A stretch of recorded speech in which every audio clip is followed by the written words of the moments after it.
headquarters of common sense. Talk Radio.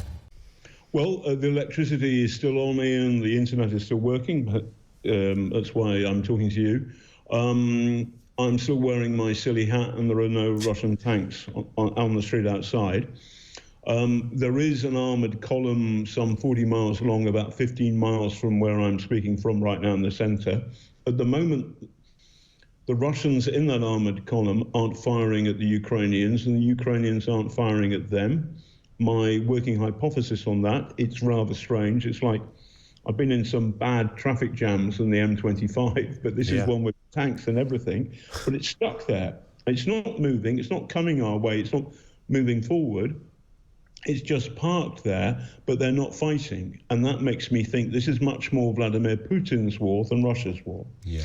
The other thing that happened, so your listeners know, was that last night there were reports at 1800 hours that there had been a missile strike at the TV tower in Kyiv, and 5 people have been killed. Now, it's foolish to move around much at night, but the first thing this morning, I actually hitchhiked because I'm freelance here and I don't have a car or any kind of armoured vehicle, so I hitchhiked. Nice guy called Vlad picked me up, and we made our way in his little red car through all the checkpoints, and I got to the TV tower complex before anyone else. And there was a guy called Rost, who normally is a hot air balloon pilot, like before the war. So this is, by the way, every conversation and every meeting in Kyiv and Ukraine is like this. You just come across, what do you do before the war? Oh, well, I was on a guy who arrested me the other day thought I was a Russian spy. We sorted it out after a bit, but he turned out to be a really brave filmmaker. And we become friends, and I'm now recommending people on my Twitter, which is John Sweeney, ROAR, to say, to watch this guy's film. Anyway, the hot air balloon pilot shows me the destruction, the damage. There is one guy who was a worker. His body's been removed, but there's a puddle of blood, bright red blood on the ground about a metre wide. A lot of rubble, a lot of damage. We go outside in the street, and there's 2 missiles overshot, and they hit a row of shops, and they're still smoking, and there are 3 bodies. This is 8:30 this morning, Kyiv time. An old man and a mother and a child. And while I was there, people from the morgue or ambulance people were going out and putting blankets on the bodies to disguise them, but I saw them on the street before that happened. So this is evidence I saw with my own eyes this morning of Russian civilians being killed. Now, the Kremlin is saying we're not killing any civilians. I know because I saw it with my own eyes. That is a lie. Yeah. That is not true. The consequence, by the way, the other thing is that, and I didn't realize this at the time, but at the back of the shops, I believe, is the shrine to Babi Yar, which was the worst, most single, awful massacre by shooting of the Holocaust during the Second World War. And some of the missiles attacked, the shrapnel hit the shrine at Babi Yar. So that is an offence to kind of humanity. But right now, obviously, killing people is more. So that I don't know whether your listeners can see this, but there's a bit of a video going on. So this thing here is a piece of shrapnel I took, which my friend Rost handed to me. So this is a bit of the Russian missile. This stuff spins, by the way, about 900 miles an hour, and it can kill anybody it touches. And that's what happened to the 4 civilians who were killed by the Russian army last night. And we also know, John, that, and I know you've reported on this, I've been looking with interest at your Twitter feed and some of the reports that are coming back, that Putin has been using weaponry, or it looks as if he's certainly prepared to use weaponry that would be considered a war crime. Yeah, so a war crime is when you shell a civilian area indiscriminately, and that's what's happened today in Kyiv. What we're looking at now is pictures of the Kharkiv University. That's Vladimir. So the TV tower transmits Ukrainian telly, where, by the way, before the war, pro-Putin Ukrainian MPs were allowed to say their piece on the telly because Ukraine's a democracy. You're looking at Kharkiv University.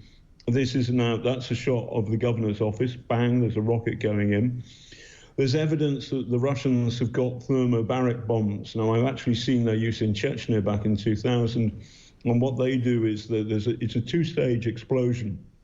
The first stage, there's a petroleum gas jelly hangs in the air, and then the second stage is it's ignited, and that causes all of the oxygen in the air for about 500 meters to vanish, and it creates a vacuum. So the other name for these things is vacuum bombs, and they suck people's lungs inside out, and you suffocate to death essentially.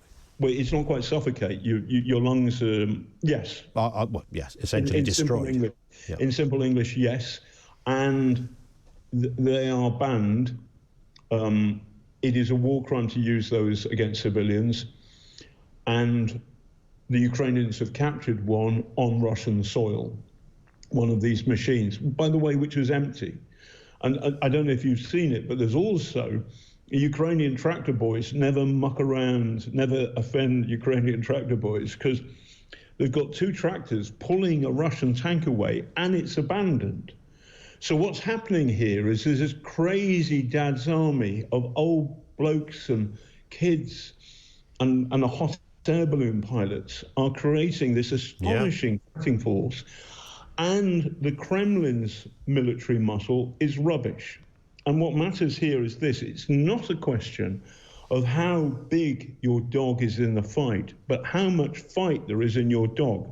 So the weakling, Dad's army, the Ukrainian side, are fighting like Bengal tigers. Yeah. And boy, it makes me cry sometimes when I see their courage. But of course, if Putin wanted to amp it up, John, he could do, right? I'm not so sure about that, Ian, because I don't think he's got full control of his military machinery. So the armoured column, the monster traffic jam on the M25, why aren't they fighting? Why have they been stuck there for days? I think it's because the Russian lads in that, many of whom have got Ukrainian grannies here in Kyiv, don't want to do this. This is Vladimir Putin's war, not Russia's war. He hasn't sold it to the people. It hasn't moved fast. The electricity and the power is still on. People like me are still reporting from here in a way which is, that's bad for Russia because we're telling people what's happening. Sure. And the whole world has got it. So I think Vladimir Putin has made a miscalculation. I think obviously I'm very worried about Roman Abramovich's yacht. I hope it's safe. I hope it's okay. Yeah, we're all concerned about that, John. But the big thing is, at some point, I think Putin's going to say to one of his generals, why aren't your soldiers fighting? They're cowards. And the general will say, no, they're not cowards. They don't want to kill their Ukrainian grannies. And then he might take out his gun and have a go at Putin. That is now not impossible. Before the war, I would never have dreamed of saying that, but I think the likelihood of a second Russian revolution that cooks Vladimir Putin's goose is on the table. Now, what he can do is, at any moment, he can fire his rockets and smash this city of what was 3 million people. I know a lot of people have left, but nevertheless, there's still tons of people here. He can do that, but even that, he needs rocket engineers, rocket officers to hit the button. So you think there are enough people of that mindset, John, that would be against their own president?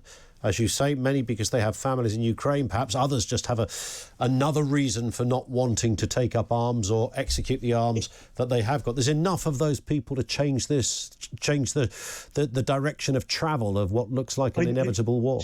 So, on day one, call me wrong about this, Ian, but on day one, I said this war is a miscalculation. It's not working because the electricity was still on, the internet is still on, and and and somebody hadn't shut me up, or people like me up, right?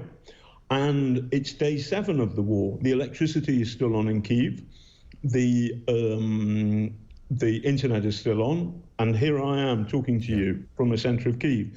So the idea that this is going well for the Russians, that's not true. And my working hypothesis, my deduction from this, Ian, is that Vladimir Putin has made a miscalculation, and the Americans, who've been accurate about the run-up to the war, absolutely full marks to American intelligence until now, because they're saying, well, maybe this war will last 20, 30 years, but they think in the end the Russians will lose.